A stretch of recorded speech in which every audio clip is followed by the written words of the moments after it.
A treat for you and me alike, Ariel Powers of the Atlanta Dream here, talking about basketball and so much more. As always, Locked on Women's Basketball starts now.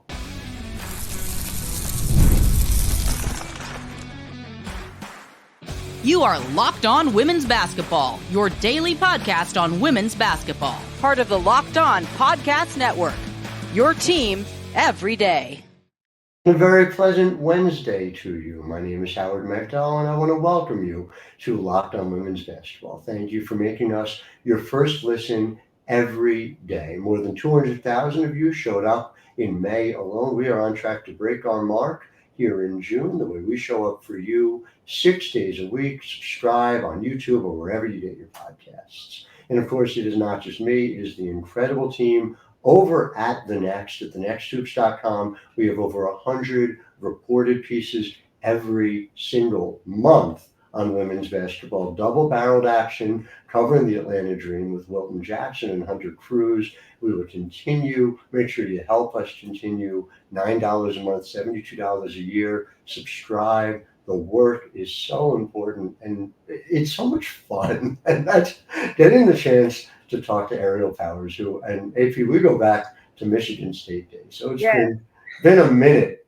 since you and I have been talking about your career. And I'm so eager to get into, as we go in segment one, your decision, choosing the Atlanta Dream, finding the right fit for you, which I think is so important and frankly is still brand new here in the WNBA. We're going to talk in segment two about the full AP experience, because people need to know everything that you're doing in the gaming world, your modeling history, and then segment three, we're going to talk about long-term goals, because as a vet in the league, I know it's, if you'll forgive the personal aside, you're always introspective, and we always learn from you about big picture things. So we're going to talk about that in segment three.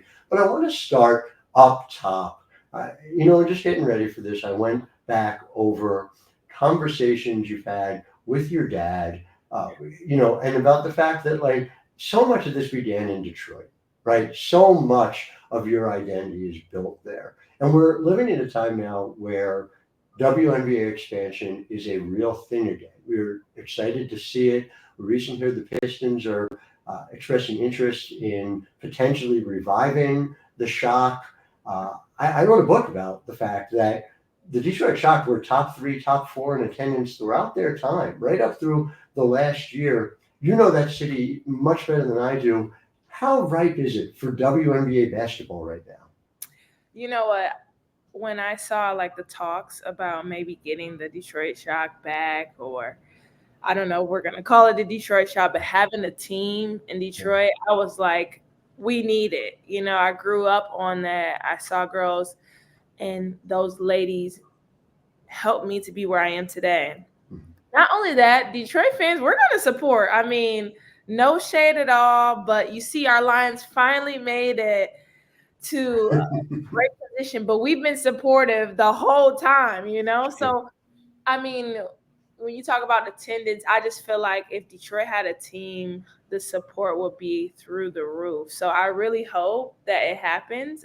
Just because I'm from there, of course, and that's what all started my journey and the reason why I'm playing in the WNBA all together. So.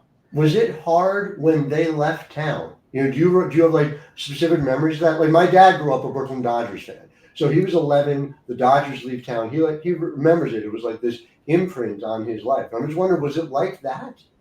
Yeah, of course. I mean, the crazy brawl at Detroit was crazy, but you got to think about, Planette was also there, right? Yeah. And then Detroit Shock went from Detroit Shock to Tulsa to Dallas. Yeah. I was the first draftee to Dallas, so I just felt like, it's like where my heart needs to be, like he's a Detroit team. And then fast forward, Planette was actually my veteran there too, and she was a part of that whole thing. So it was just like I needed to come back. I need Detroit to have a WNBA team. It's only right. It's only right, especially with everything expanding. It's only right. It is very true. And of course, looking at your career, it's fascinating the ways in which you have impacted this league. And on the court, you have been a frequent contributor to playoff teams. It's not just the fact that you are on teams that, and I would argue it is no coincidence, are consistently in the playoffs. It's also the fact that you put up double figures. You've had multiple 20-plus point games in the postseason. You've had multiple times on, I think you finished second twice on 6 Player of the Year awards as well. But you've always had to kind of fit your game around where you were. And so this offseason, you had a chance to do something real different. You had a chance to decide where you wanted to play. So just first and foremost, like, take me through how it felt to have that kind of authorship over your own story. It was a lot, right? Because you want to make the best decision for yourself and the best decision, when it comes to your career. So for me, I was in talks with a few teams. I won't say any names, but when it came down to Atlanta, Coach T, she talked to me. We talked. Dan got on the phone and we talked. And also, I knew a lot of the girls. Me and Alicia Gray go back. Mm-hmm. COVID, I think me and Gray played the video game almost every day together. And mind you, we were not on the same team at all at this point, but we were just like so locked in. I was able to meet Rye when I went to USA a little bit before I finished with Minnesota. And we had a connection there. And it was just kind of like cool, I remember after the game, my last year in Minnesota, they came to Minnesota, and I think I played like 10 minutes or something like that, and I got like 12 points in those 10 minutes. And they came to me after the game like, yo, what's going on? Like, you should come over here. And I'm like, man, y'all leave me alone. Like, and it was just a good energy about that. And then talked to Coach T, and I was just like, I felt like it would be good. And then I heard about Tina coming over and, them making the playoffs, So I was just thinking about our team chemistry. And not only that, just wanting to be in the best position. I know we're struggling right now, but we'll find our chemistry. Mm-hmm. I think we will find our chemistry and get it together. And it's always about how you finish, not how you start, right?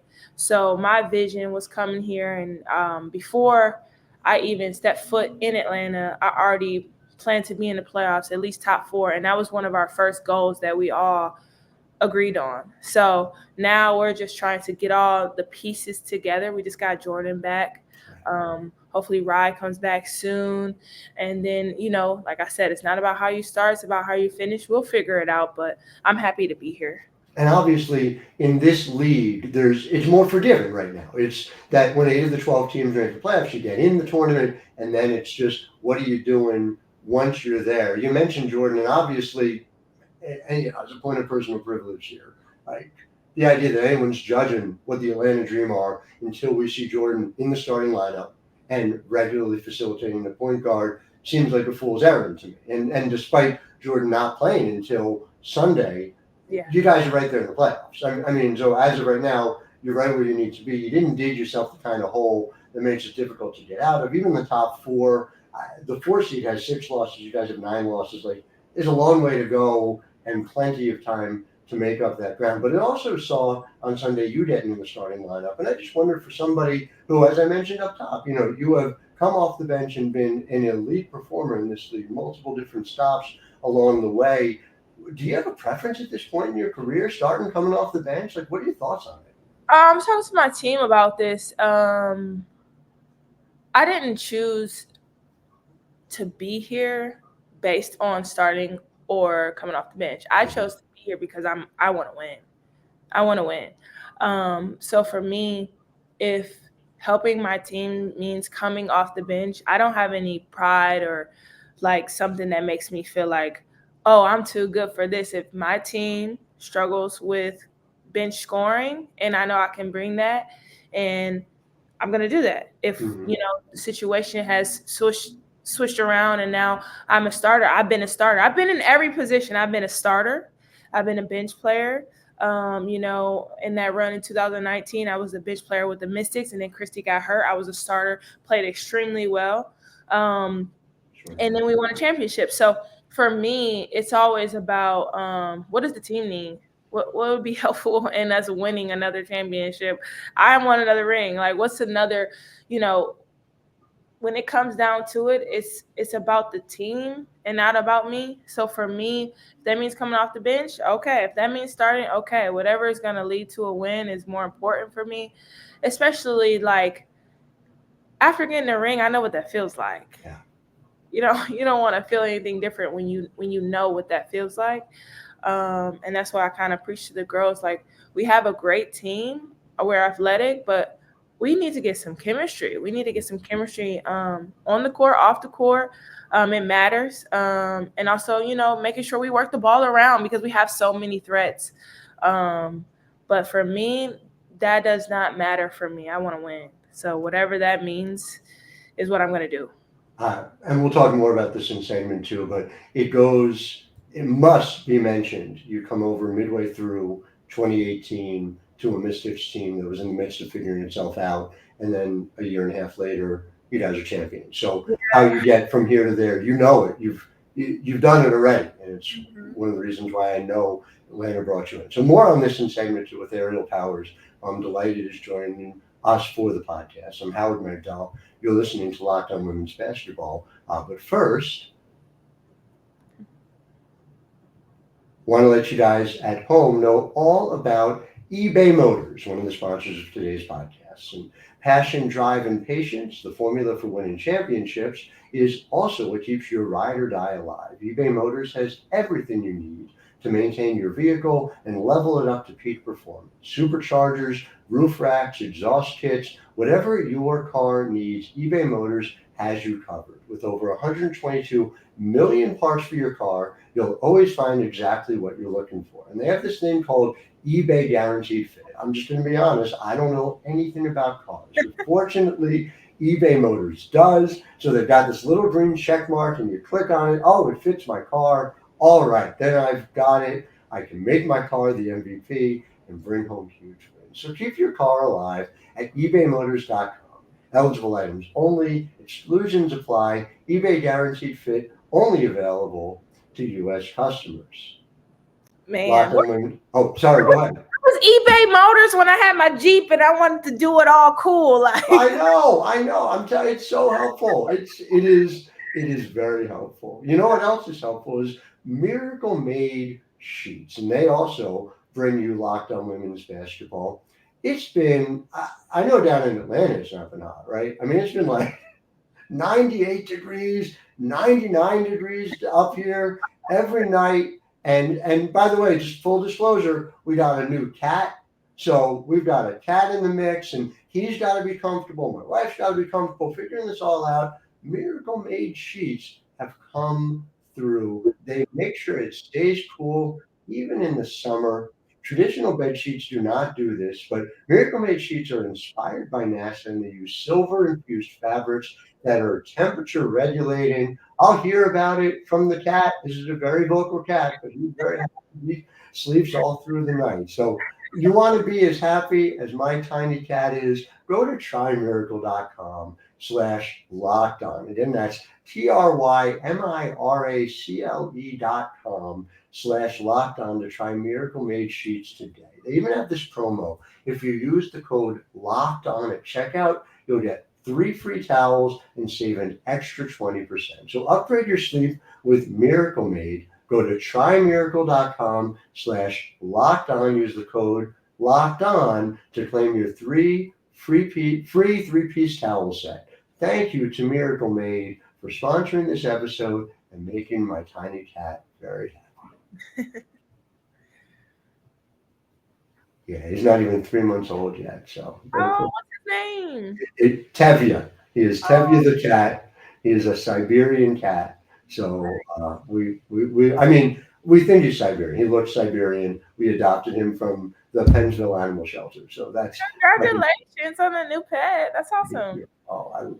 He is a family favorite already. So back in segment 2, we're here with Aerial Powers, and I know we always digress, but I do want to turn back, if I can, to the way in which you not only play on the court, but the way in which you have always manifested your identity off the court. And so I remember, I think we talked about this when you were in Minnesota for USAB some time ago, but I had someone come to me who knew I do this for a living. It was like, Aerial Powers, she's so big in the streaming video game world. Does she also play basketball? And it was just so funny to me. It was just like, because you're so huge in terms of liquid surge, right? I have that right? This is not an area tell me, please. Well, I was at one point, I had it as Power Surge, and I switched it. Well, Liquid Power Surge because of Team Liquid. I switched it back to my name just because I wanted to brand it kind of together, because people were going on Twitch who don't know much about the video gaming world and looking me up and couldn't find me.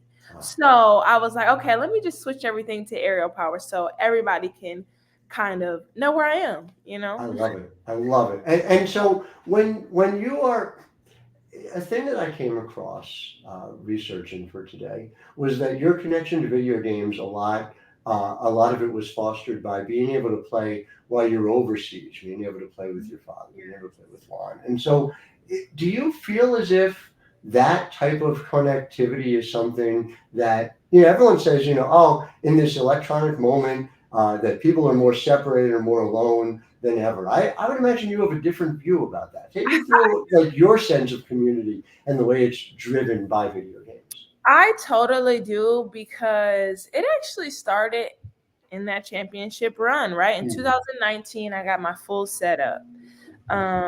I didn't think it was going to get as big as it was, because I just have loved video games since I was a young girl. So like, I can never sleep after games. Ball is life. I can never sleep. It doesn't matter if we win or if we lose. Now, if we lose, I definitely get a couple more hours of not sleeping. But all in all, I started playing and basically just telling my community, hey, if you want to hang out with me, come to this site, which was my Twitch site.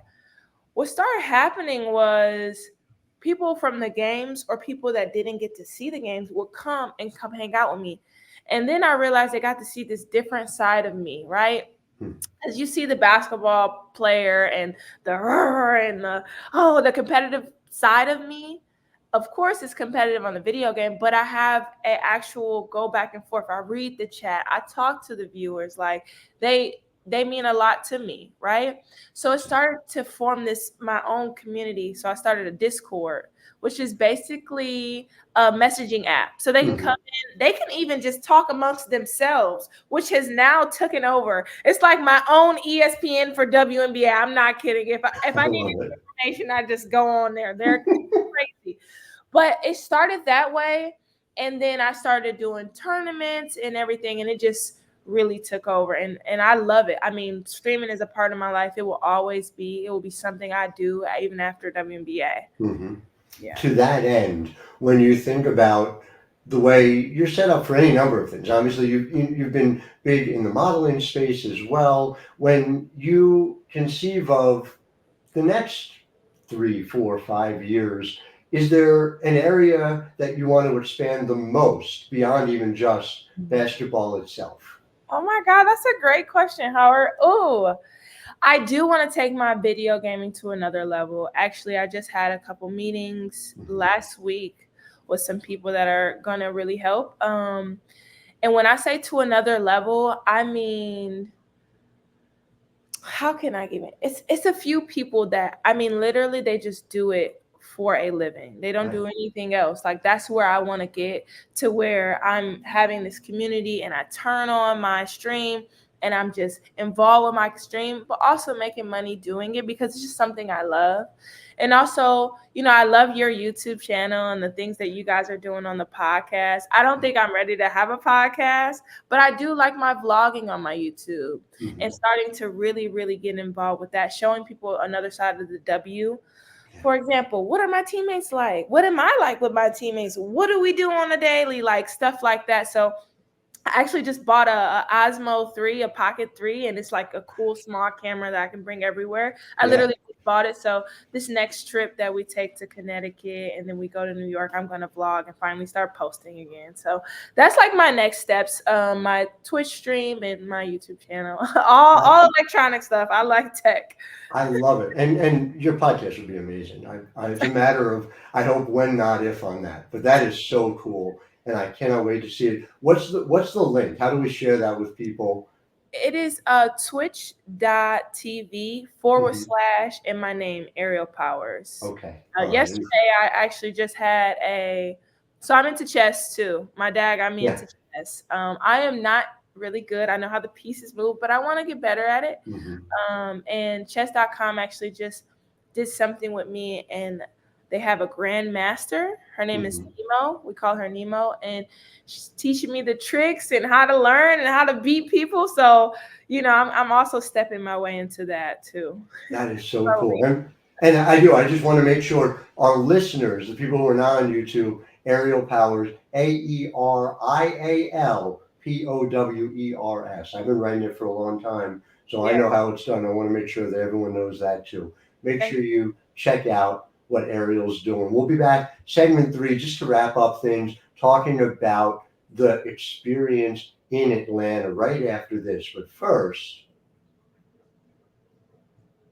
Locked On Women's Basketball is brought to you by FanDuel. And have you heard these idiots on social media? Oh my God, there's no basketball. What are we going to do? Obviously, we all here know better, and the WNBA in full swing. FanDuel knows it too, and FanDuel is offering you bonuses every day. All customers get a boost or a bonus daily, every day, all summer long. So you go check out the WNBA action, and FanDuel helps you do it.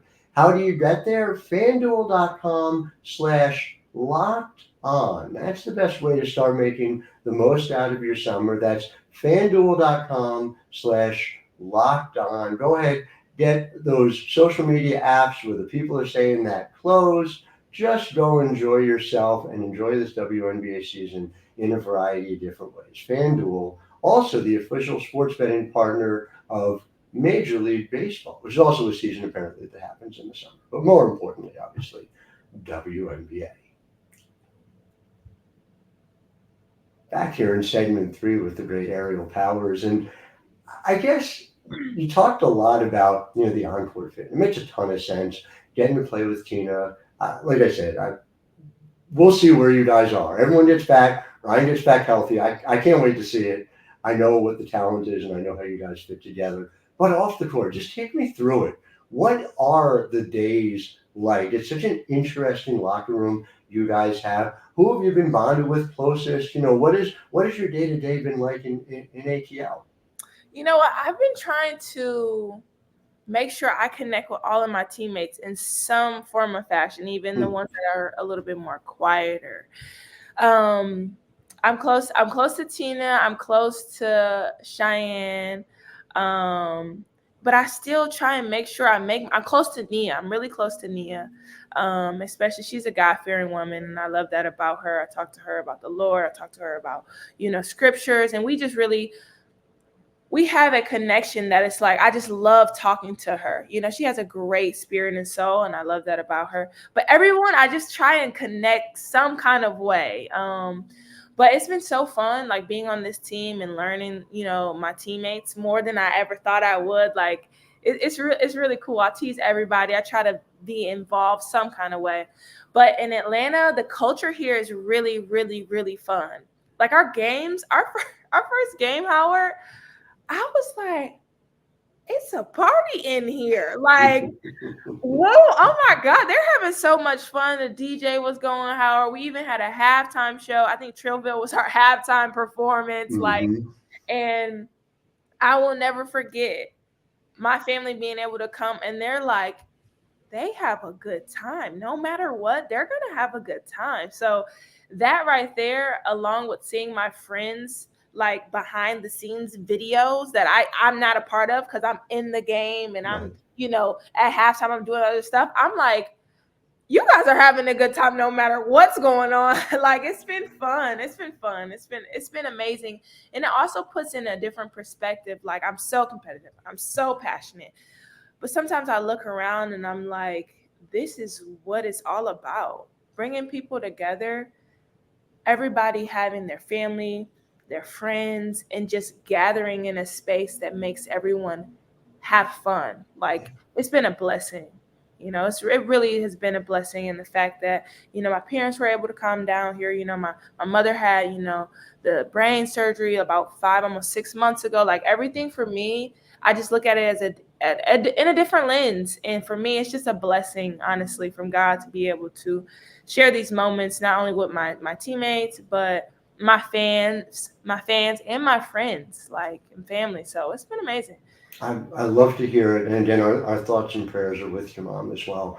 And specifically to this point, where I want to end on today is, I remember the night you were drafted, and your experience, like the fact that you were able to have perspective that night, as somebody new to everything. And so, as we have seen this league grow, and we have over this, it's almost a decade somehow since that happened, although that feels like last night to me, right? I mean, Yeah. it's mind blowing, right? And it does, it has changed. And I don't think I'm saying anything anybody doesn't know to say that it didn't always feel like a party at these games. That there's the culture you speak of is grown up around in the way that we both hoped it would, coming back from that time. So for you, how gratifying is it to know whatever comes next, you have been a fundamental part of growing that, making that connectivity explicit between the game and culture? You're gonna make me cry. You're not supposed to do this on a podcast. I know. It's really amazing because, like you said, like, at one point it wasn't like this. It was not. It's so big now, and when you talk about the younger girls that are now in the league, like Angel Reese or Caitlin Clark, like, for me personally, I can't speak to anyone else, but for me personally, I'm like, y'all doing a damn thing. Like, this is amazing for us. This is amazing for sports. Like, why would we ever be upset about this? This is what we've been wanting. And for me, my whole life, I've always wanted to be a WNBA player. I've never, ever wanted to do anything else. That's always what I wanted to be. Ball is life. I look at YouTube videos of people playing ball that's not in the NBA. Like, ball is life. So it's just so gratifying. Not only that, we haven't even hit our peak. People are just now starting to notice, right? So imagine the next 10 years, Howard, like, we had a game against Indiana at State Farm. They came to State Farm. Not going to lie, felt like an away game. But at the free throw line, I looked at Caitlin, because we talked a little bit when we were in Indiana, and I teased her because she called a play called Iowa, and I was like, what is going on? No, we had this before I came, and I'm like, okay, right? So at the free throw line, I look around, and I said, this is crazy. I look at her, and I said, this is crazy. I said, but this is amazing that you can do this. Like, this is really amazing. And then I said, but don't worry, I'm about to lock your butt up on defense, okay? I'm giving you props, man. I'm about to lock your butt up on defense. She just started cracking up. But honestly, like, the attention that these younger girls are bringing to the league is so amazing. Yeah.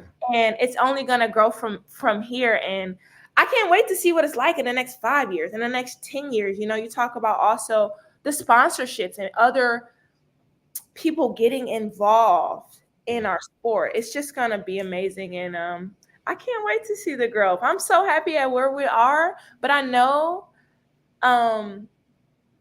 that God has his hands on this league too, and we're going to continue to grow no matter who wants to stop us. It's inevitable. It's inevitable. So 100%. And a reason it is inevitable is the work you've done. So Ariel Powers, thank you for everything you've done along the way. To our listeners, thank you for making us your first listen every day. I'll be back with you on Thursday. Upgrade in the host chair. You go from me to the great Gigi Spear. But until then, I'm Howard Megdal, wishing all of you a wonderful Wednesday.